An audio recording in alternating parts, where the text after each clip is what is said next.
Hey there everyone, this is Samuel Johnson, and welcome to the final episode of the Ben 23 Retrospectives. And today, we're going to be discussing the fifth and final episode of Ben 10 Omniverse to feature Ben 23. It's a Mad, Mad, Mad Ben World Part 2. So, previously on Ben 10 Omniverse. So, wanting to get a break from his world's Ben Tennyson, the Asthma of the Dimension 23 wound up dropping him off in the Prime timeline, hoping that he could be mentored by his counterpart there. And no sooner does Azimuth do this, that both Bens are called by Ben's partner Rook to deal with a pair of alien criminals by the name of Exoskull and Subdora, who are robbing a watch repair store. While our heroes manage to track the villains down to their hideout, they soon learn that the person who's bankrolling their heist operation is a rogue chronosapien by the name of Maltruid, who wants the watch repair equipment because, well, his body's been dismantled and he's basically putting the pieces back together, with the one doing the repairs being a rogue cerebro-crustacean by the name of Dr. Psychobos, which, if you know that name, then congratulations, you watch Omniverse. Either way, the heroes wind up confronting Maltruid's forces in the hideout, but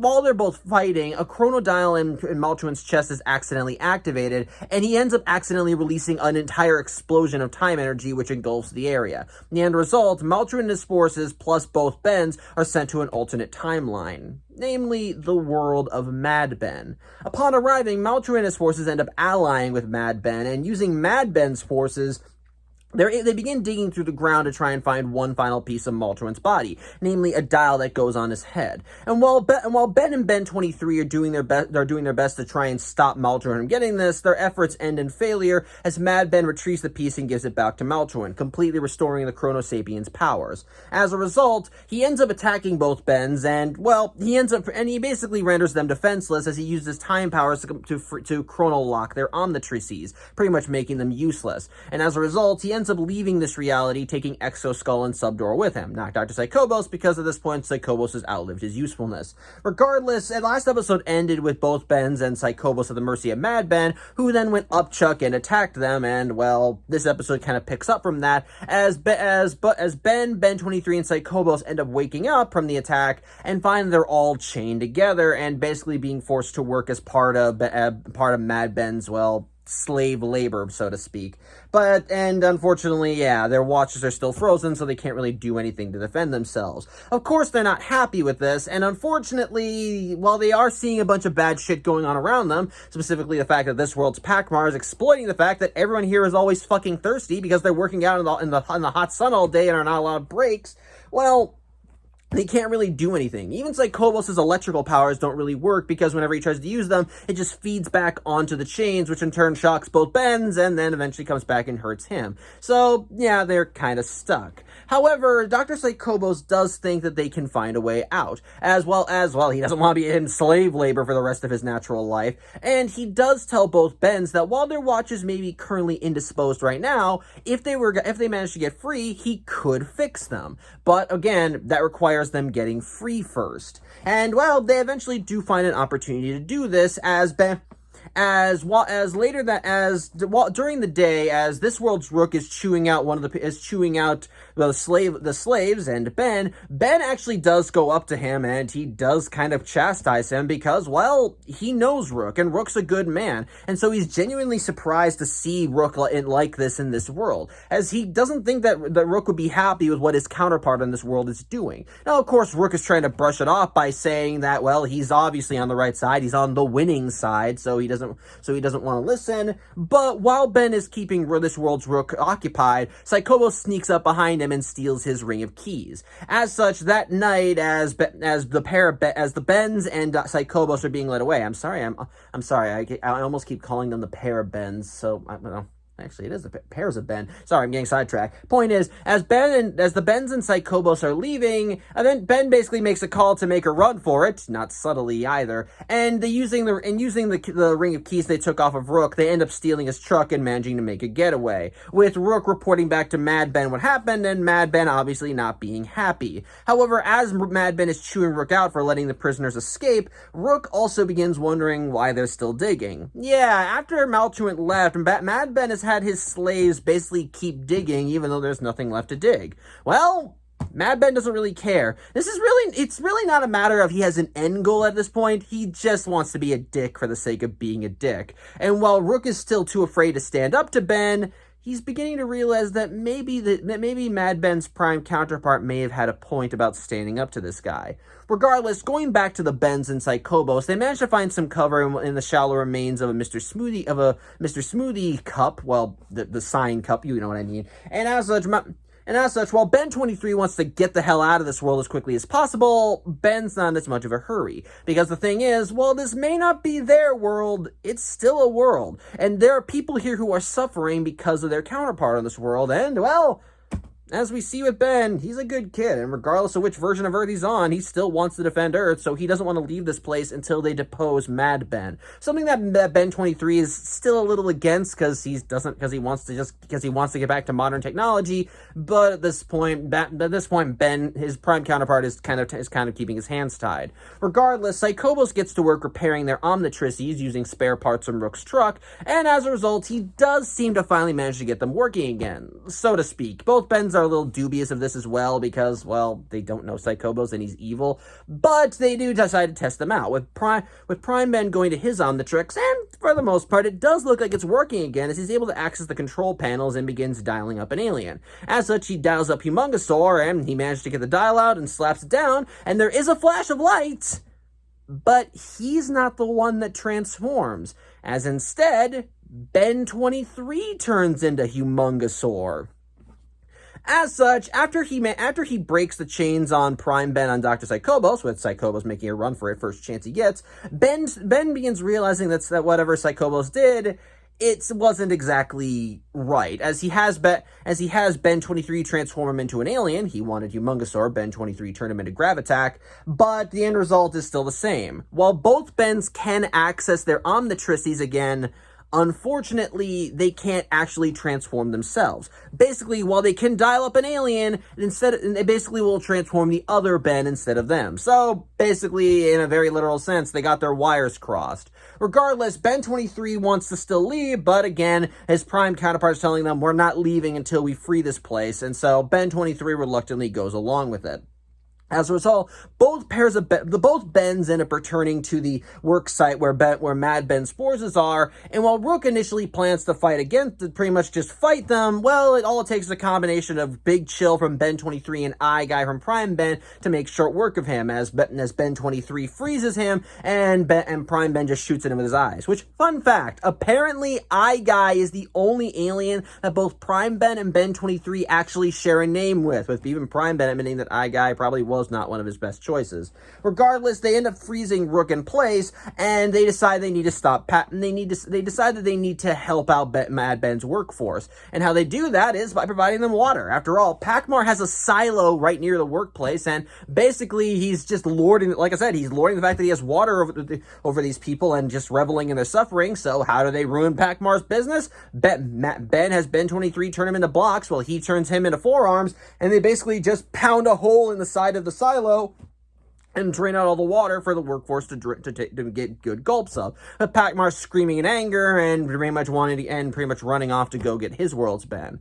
As such, with the workforce now properly hydrated, the Bens end up freeing them from their chains, and while Mad Ben's slaves do kind of want to make a run for it, Ben tells them that they need to rise up. That, yeah, they can run right now, but that's not going to change anything. They're going to end up in chains later anyway, so now is their opportunity to take the fight directly to their conqueror, to Mad Ben. And while at first it seems like people aren't willing to listen, all it takes is a couple people saying they'll stand up and fight alongside Ben that makes the rest of them follow suit. And no sooner does this happen that Mad Ben arrives at the scene, like I said, having been collected by Pac-Mar, and after he frees Rook with a laser blast to him because he was frozen in place, Ben has the people charge at his Mad World counterpart. However, Mad Ben is prepared as he immediately goes for his Omnitrix and transforms into NRG and ends up blasting everyone, which, yes, that's another Andromeda alien. He's an alien that exudes radiation, so he has to constantly be inside a containment suit that looks like a furnace. Mad Ben's also has spikes on his head that looks like a mohawk, I think. I don't remember. Point is, Mad Ben actually finds this little bit of a rebellion just kind of amusing, and even tells them if they really want to bring it on, then take their best shot. As such, Ben has Ben 23 turn him into Wrath, while he turns Ben 23 into Frankenstrike, which Again, I'm willing to assume that Azimuth the Dimension 23 took Ben 23 to the inner system. Otherwise, why would he have that alien in there? But regardless, both Bens end up charging at Mad Ben and taking on fighting him there and then. But Mad Ben is prepared as he immediately returns back to his human form, goes to his Omnitrix, and ends up dialing up one of his most powerful aliens, as with a slap of the wrist, in Mad Ben's place is Way Big. Yeah, at this point, the Bens are fucked. Regardless, though, both pairs of Bens do try their best to fight off Mad Ben as Way Big, and while Ben is able to outmaneuver him, climb on his equipment, and actually climb up and actually do some good proper agility to climb up Mad Ben's body, it's sadly not going to do much. It's like it's at best all he does is tickle him by just hitting him, or what Mad Ben considers light hitting. However, both Bens are actually smart, as they are aiming for Mad Ben's Omnitrix symbol, with Ben 23 shooting at it with lightning blasts, while Ben ends up trying to climb on it and smacking it, but it does nothing as Mad Ben tosses them both aside. As such, both Bens return to their human forms and take cover while Mad Ben looks for them, and Prime Ben does have an idea, as he has Ben 23 transform into Nanomech, which implies that Ben 23 at some point came in contact with a swarm, so I want to know what happened there. But anyway, getting caught up on little details. But either way, Ben 23 turns him into Nanomech, or as he calls him, Teeny Weeny. And basically what Ben's plan is this. He's gonna disorient Mad Ben. Basically, what's gonna happen is that Ben 23 is gonna act as a distraction. And while Mad Ben is chasing down Ben 23, Ben's gonna go inside Way Big's inner ear and basically cause him to get woozy and fall over. And it actually works, as Ben 23 is able to distract Mad Ben rather well, and Ben is able to fly into Way Big's ear, and he basically just starts causing him to get vertigo and just lose his balance until he eventually falls over and transforms back to normal, with Ben flying out and returning back to his human form. Of course, Mad Ben immediately calls foul on this, saying that they cheated, but Ben just tells him, I didn't know there were rules. Regardless, though, Rook arrives on the scene, and while Mad Ben initially thinks that Rook's there to join him and help him take care of his other selves, Rook instead puts a clamp over his wrist and covering up his Omnitrix. Why? Because, yeah, like I said, throughout the rest of the episode, Rook has slowly been realizing that maybe it's not a good idea to listen to the power mad nutball with the watch who uses it to bully others. And so he's decided to finally make a stand. As the rest of Mad Ben's slaves have managed to get their hands on guns and pointed them at anyone who's still loyal to Mad Ben. And as a result, Rook finally felt emboldened, and, well, with the clamp over Mad Ben's wrist, he's now powerless, so they can easily apprehend him. With Mad Ben being dragged away in chains, screaming that this isn't the last they'll see of him, and blah bitty blah bitty blah. As such, while Rook is thankful for having finally dealt with Mad Ben, well, Ben 23 immediately wants to take this opportunity to get the hell out like before. He says that he and Ben could probably go alien, or he basically tells Ben that they can go clockwork and upgrade, or as he calls them, timey-wimey and electric bubble. Again, dumb names. But the instant both Bens try dialing up those aliens, their Omnitrixes begin beeping instead of transforming them. Why? Well, Dr. Psychobos arrives on the scene and explains it. Turns out he put a failsafe in both of their watches, and that would activate if either of those forms were to be accessed. Basically, what's going to happen? The watches are going to blow up. And why Psychobos is doing this is because, one, Ben is a thorn in his side, and two, he wants to basically escape this world and just continue doing his own thing, as he thinks he can take control of the slave labor on this planet in order for them to build him a portal out of here. But if he likes this world enough, maybe he'll stay and conquer it. However, both Bens are not stupid. While they think that Dr. Jacobus is a fink for what he did, they have an easy solution for that, as both of them go for their watches before they blow up and both turn into gray matter. And literally all they do is that they just go to the Omnitrix symbol on each other's backs and they just repair the watches, with them both getting rid of the failsafe and linking it so they can actually transform using their own goddamn watches. In other words, Psychobos' plan failed before it could really get off the ground, something that even he laments before he's dragged in chains and put alongside Mad Ben, with the promise that he's going to be sharing a cell with him. Regardless, once again, Rook thanks the pair of Bens for a job well done, and as such, with everything said and done, both Bens once again go clockwork and upgrade to attempt to try and replicate what Maltruant did and escape this timeline.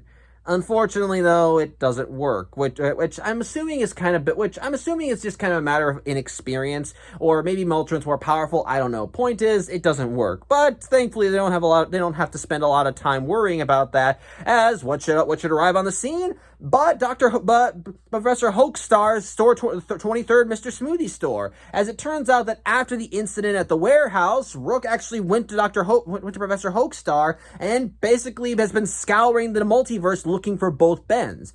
As such, both Bens immediately run to the store and are happy to see Rook, but before they get into the store and, well, head back to their respective realities, Ben does ask his Dimension 23 counterpart if he's learned a lesson. And while Ben 23 does spout off a bunch of BS lessons like maybe don't go camping or 2 days without video games feels like a week, he does actually give a rather good one, that in order to be worthy of the Omnitrix, he does need to be he needs to actually know how to use it. That there are a lot of people riding on them, and they have to actually consider the needs of others before the needs of themselves. And yeah, it's a good lesson, and he even gets Rook and Professor Hoaxstar clapping because that actually was a valuable lesson. Although Ben says that the lesson he was hoping to teach him was never to chew on Asmith, but hey, it's a good lesson regardless. And so the episode ends as both Bens get into the Mr. Smoothie store, and it ports away to drop both Bens off at their respective homes. So there you go. So yeah, that piss poor attempt at a plot summary aside, what are my thoughts on this two-parter? Quite frankly, I think it's pretty damn good. It's not like a great episode, but for what it is, I think it's genuinely just an enjoyable little romp. Like I said last week, it is nice. It is nice to actually peek back in on one of the evil Bens that we saw in the end. Then there were none / and then there was Ben two-parter. While we did get little snippets of them in that episode, as a multiverse nut, I always like learning more of the greater story behind characters. What makes them tick? What turns them into what they are. And quite frankly, I liked seeing that more with Mad Ben here. I liked that we got to actually see his world, see how he operated in this world. And like I said, while they don't really give an explanation for why certain things are the way they are in this world, you can speculate, and if you really do think about it, there can be proper explanations. Like I said, Mad Ben could be the way he is because he grew up in a post-apocalyptic world and could have been taught by Vilgax, which means he probably visited the stars and brought aliens back to Earth with him. Hence why hence why this world has a Rook and a Pakmar. Sorry, I was blanking on his name for a second. So that could be an explanation. It also would explain why he has aliens like NRG, since that's an Andromeda alien. So I guess Vilgax took him to the Andromeda galaxy? Or maybe the Andromeda aliens did crash on Earth in this reality and Mad Ben just basically tortured them and stole their DNA. Could be any reason. Point is, it is nice to revisit this world, and something that I also liked upon watching this part of the episode.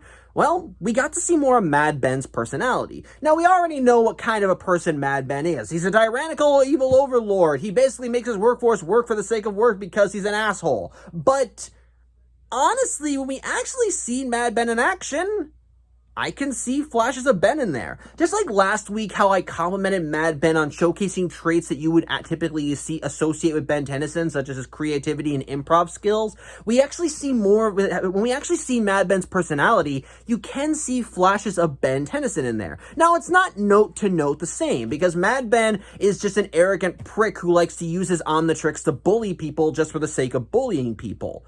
But when you actually see him being a bully, well, you can actually see a bit of Ben's arrogance in there. You can see his desire to be in control, his anger when things blow up in his face. It feels like how Ben was a 10-year-old whenever he was forced to do something he didn't want to do. It's just that in the case of Mad Ben, because he grew up in this post-apocalyptic world with a watch that pretty much gave him power over everybody else, it makes sense why that attitude would actually worsen instead of diminish as he grew older. Because in this world, it's survival of the fittest, and he thinks to himself, why should I be nice? I can do whatever the hell I want. So it makes sense why that attitude would grow as it goes along. And on top of that, when we actually see him going alien and engaging in fights, you can kind of see that same lust for life that we see with Ben whenever he's in alien form. Kind of going back to when I first talked about Ben 10 Alien Force and how you were able to identify that the Ben in the first episode of that was the same Ben from the classic series just by seeing how much fun he was having while he was fighting. And the same can be said from Mad Ben.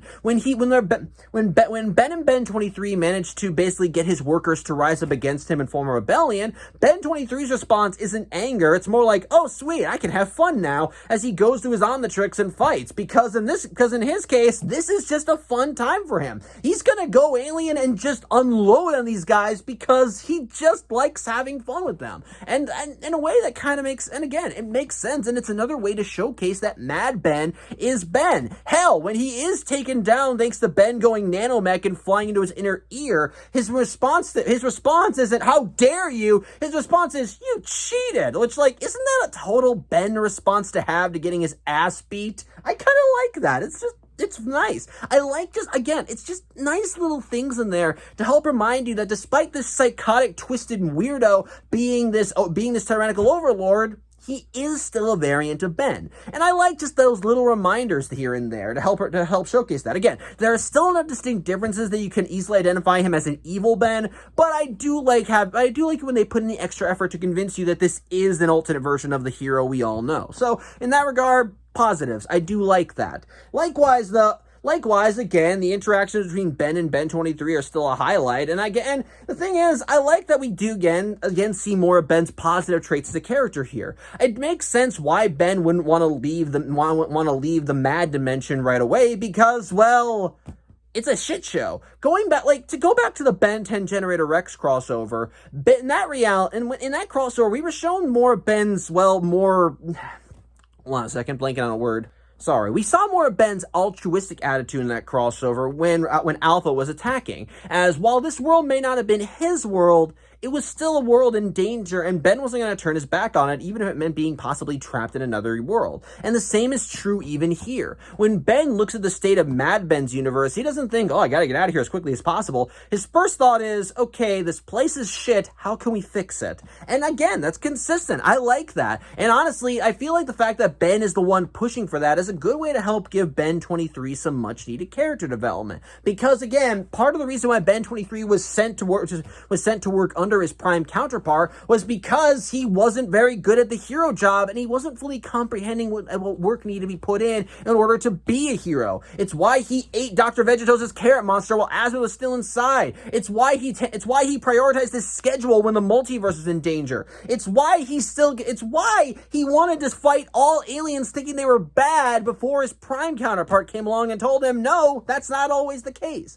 Ben 23 is ultimately the thing is, Ben 23 is a character that while he has good intentions, he just doesn't know how to do it. So I kind of feel like having him be put side to side with his more altruistic counterpart who is doing the hero thing because he knows it's the right thing to do. I like that. And to kind of give a bit more kudos to the whole seeing these other versions of Ben and being able to convince you they are Ben, I like that Mad Ben is kind of like a worst case scenario for Ben 23. Just like how in Store 23, Ben 23 represented what Ben could have become without Grandpa Max by his side, Mad Ben is what Ben 23 could become if he didn't let his conscience take control. Like we've seen in previous episodes, while Ben 23 tries to be a good kid, his moral compass is slightly askew. He can't tell right from wrong sometimes, and there are times when he basically prioritizes his mogul status over being a hero. It's why in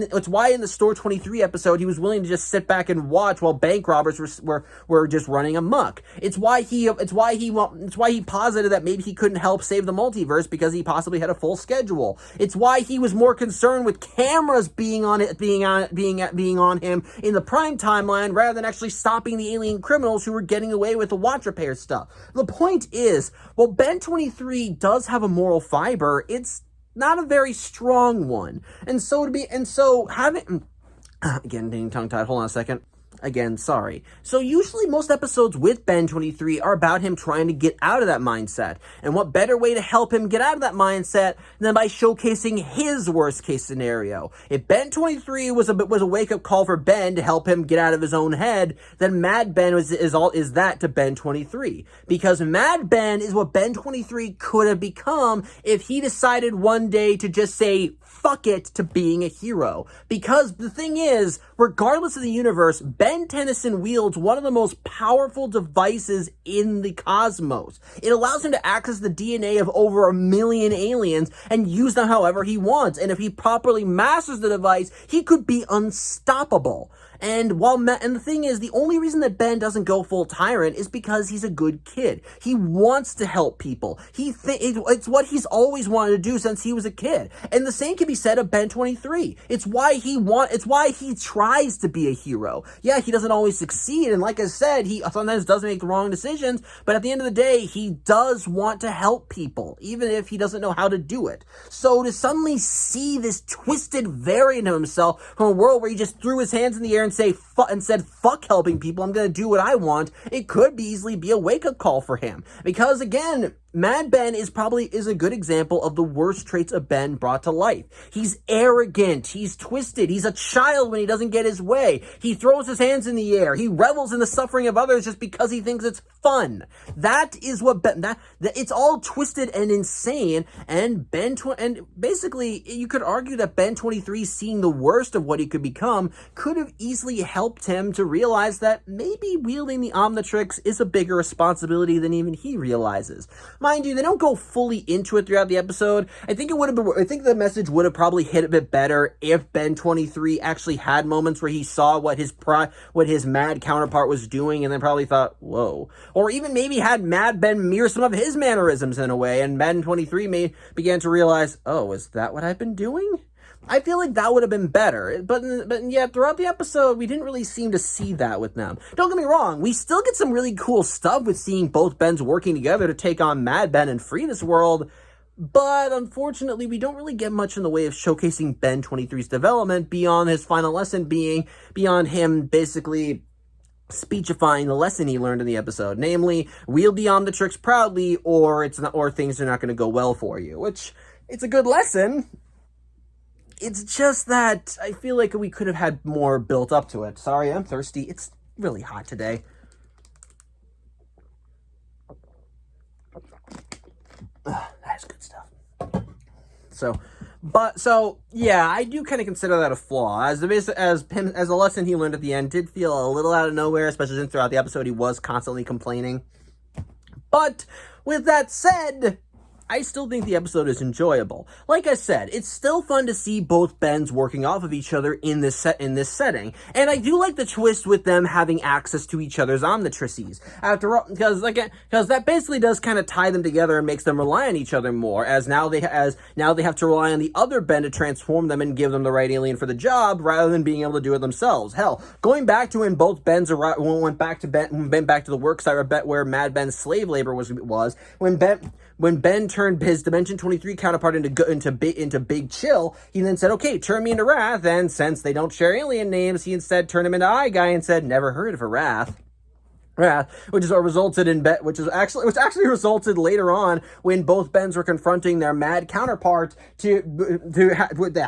Sorry, getting tongue-tied again. It later on resulted in Ben just grabbing Ben 23's Omnitrix and dialing up Wrath himself. It's great. I love it.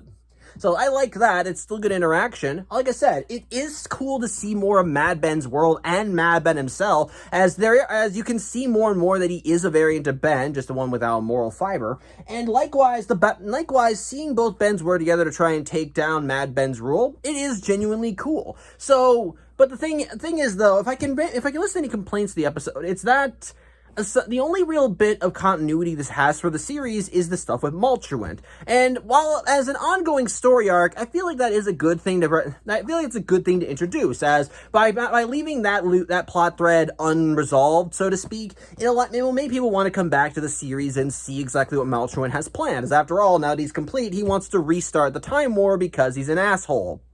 So that's obviously something you want to check out. But for someone like me who only tuned into this episode because, well, Ben 23 was in it, plus Mad Ben, and I love me my multiversal shenanigans, it doesn't really grab me. Like I said, I'm here mostly just for the alternate universe shit, and like I said, I dropped Omniverse very soon into its run after the incursion invasion stuff, so I didn't really know that much about Multruant. So while there is a part of me that would be tempted to check it out, at the same time, not interested. I'm not saying it's bad at all. I've seen clips from the Time War stuff, and I'm aware of the Big Bang episode, so I'm aware. So there are plenty of awesome moments, and I'm not going to pretend there isn't. I'm just not interested.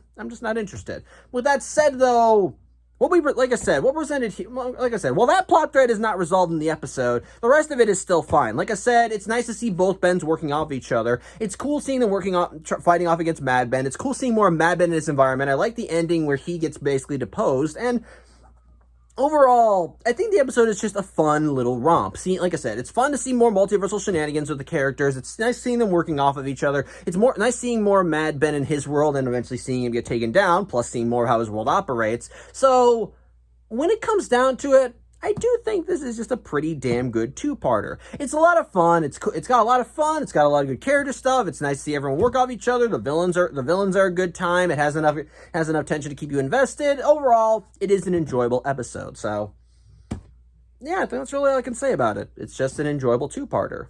So, with all that said, though, what are my thoughts on Ben 23 as a character? Well, I think I've made it abundantly clear. I love him. Like I said, as a multiverse nut, being able to see an alternate version of Ben Tennyson from a world where he never had the guidance of Grandpa Max and thus kind of had to teach himself how to be a hero, I do find it to be an interesting take. Like I said in the Store 23 episode, Ben 23 as a character is a nice little what if to what Ben could become if he let his arrogance kind of get the best of him. While Ben 23's appearances were brief in the series, whenever he popped up, it was always a fun time to see. The Store 23 episode, while feeling a little rushed at points, was still a decent introduction to the character, and every time Ben 23 has come back in the series, it's guaranteed to be at least an entertaining time. It's like I said, he's basically a Ben Tennyson that, while wanting to do the right thing, doesn't really know how to get there. Sorry, it's getting sweaty here again. It's very hot. And so to kind of see him learning a lesson every time he ends up interacting with his prime counterpart, I do think is actually really damn good. And it's always enjoyable to see it actually play out. And as a result, while each of the episodes featuring him do tend to vary in quality, I can't think of a single one of them that are bad. In essence, if you are interested in looking up anything related to Ben 23, I do recommend finding it. I think you're guaranteed at least a somewhat entertaining time. At least especially if you're interested in just some nice little what-if stories. As, like I said, Ben 23 as a character is one that I do enjoy coming back to and seeing him play out. I like seeing him work off the other Bens whenever he's brought in, and it is nice to see him always learn a lesson, because at the end of the day, while he may not be the Ben we know, he is still Ben, and when it comes down to it, we want to see Ben as a hero. And so to see Ben 23 basically come into his own and become a better person every time he interacts with his prime counterpart, I do think it's a good time. So yeah, while I'm still not convinced to go back and rewatch all of Ben 10 after this, I'm still going to be a guy that pops in every now and then. I do think this was a fun time. I do think this is a fun vlog series to do. Like I said, it was nice just to go back and to see all the stuff with Ben 23. While some of these vlogs may not have been as great as I would have liked them to be, like Store 23 and unfortunately this video, I do not think I did a good job with that plot summary.